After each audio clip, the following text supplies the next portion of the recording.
কেন জেমস ভাই 5 কোটি টাকা পায় না?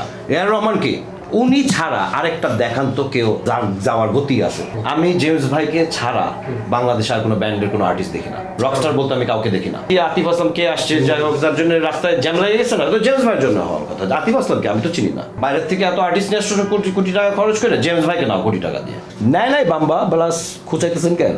আমাদের নাই সাবকনশিয়াস মেবি তাদের অর্গানাইজেশন এত বিগার যে তারা মনে করছে subconscious is not worth while. So এই কারণে আমরা এখনো মেম্বার না, আমরা হইতেও চাই না, আমাদের দরকার নাই। কারণ মানে এখন মানে এত তাড়া নাই, ওরা মনে করে যে দিতে পারে, দিতে পারে। মানে বেসিক্যালি লাভে আসবে কিনা জানি না।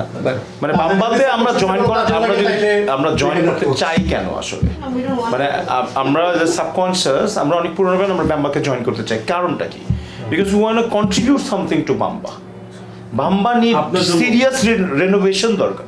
বাম্বা কি করা উচিত?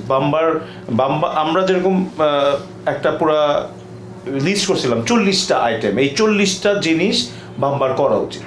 বাম্বার যদি কখনো লাগে যে সাবকনশিয়াসকে জানা, আচ্ছা দেখি তো ওরা কি বলে, হোয়াট বাম্বা শুড ডু, আমাদের কাঠামোটা কি হওয়া উচিত, হোয়াট শুড বি বাম্বাস রোল, এই ইয়াং ব্যান্ডের রোল, ইয়াং ব্যান্ডকে নিয়ে তারা কি করবে, গানগুলো কীভাবে পপুলারাইজ হবে, রাইট? আমাদের তো মানে বাংলাদেশের যে ব্যান্ড মিউজিক, এতগুলা গান, হ্যাঁ, ক্যান ইউ টেল মি যে বাংলাদেশের টপ 50টা ব্যান্ড, টপ গান কাদের? সবচেয়ে টপে আছে কোন ব্যান্ডটা এবং কোন গানটা?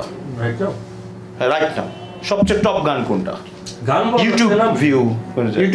তো এইটা কে করবে? ইউটিউব ভিউ, হ্যাঁ, রাইট। তারপরে ধরেন আমার বাংলাদেশে কতগুলা ব্যান্ড আছে, তাহলে বাম্বার ওই যে 50টা ব্যান্ড, তার মধ্যে তো ম্যাক্সিমাম অ্যাক্টিভ না, কিংবা যদি মনে করেন তাদের গান কি ডেইলি বেসিসে বের হচ্ছে, আর যারা গান বাই করতেছে, যারা আসলে কন্ট্রিবিউট করতেছে মিউজিককে, সেটা নিয়ে তো সেটা কি আমার মেইন কাজ হওয়া উচিত। Who is practising? সো প্র্যাকটিশনারকে খুব তাড়াতাড়ি ইনভলভ করতে হবে বাম্বাতে, স্কুল লেভেলে মিউজিক সবাই যায়, সব জায়গায়। ইন্ডিয়াতে আছে না, এই কারণে এত সুন্দর সুন্দর গায়ক বাইরে হচ্ছে না, মানে ফাটাফাটি। আমাদের দেশে ধরেন, সরি টু সে, আমি জেমস ভাইকে ছাড়া বাংলাদেশে আর কোনো ব্যান্ডের কোনো আর্টিস্ট দেখি না। রকস্টার বলতে আমি কাউকে দেখি না। জেমস ভাইয়ের হওয়া উচিত বাংলাদেশে এখন। বাইরের থেকে এত আর্টিস্ট নিয়ে আসছে কোটি কোটি টাকা খরচ করে, জেমস ভাইকে নাও কোটি টাকা দিয়ে। It has to be like that. বাংলাদেশের মার্কেটে জেমস ভাইকে নেওয়া উচিত কোটি টাকা দিয়ে। জেমস ভাই খুব সহজ সরল হয়ে গেছে, 20 লাখ টাকায় চলে যাবে বা 30 লাখ টাকায় চলে যাবে, খুব সহজ সরল। কেন জেমস ভাই 5 কোটি টাকা পায় না? এআর রহমান কি বাংলাদেশে তো আমরা চিনি, জেমস ভাই ছাড়া রকস্টার কাউকে বুঝি না। উনি ছাড়া আরেকটা দেখান তো কেউ আসছে ওই লাইমলাইটে, আসতে পারবে বা যাওয়ার গতি আছে? কই নাই তো, দেখি না তো। মানে কার এতগুলা গান হিট আছে?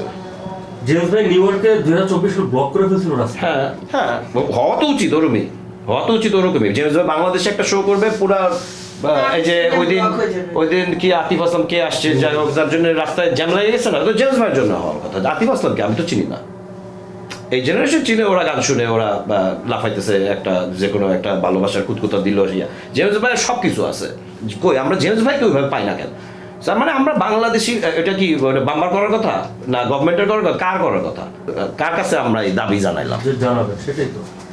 বাম্বাই ওই যারা সদস্য, তারা পদবি পেয়ে বসে আছে, অ্যাক্টিভিটি নাই। মেবি ওদের কাছে আছে, আমরা জানিও না, আমরা জানি না। না, জেমস ভাই বাম্বার সদস্য, কিন্তু উনি যান না তো। আসলে ওখানে যায় আসলে করবেটা কি? মানে আমরা কিন্তু তর্ক বিতর্কতে অনেক ব্যস্ত। হ্যাঁ, জানা যে বাচ্চু ভাই অনেকবার ট্রাই করছে, নিয়ে বসানোর ট্রাই করছে।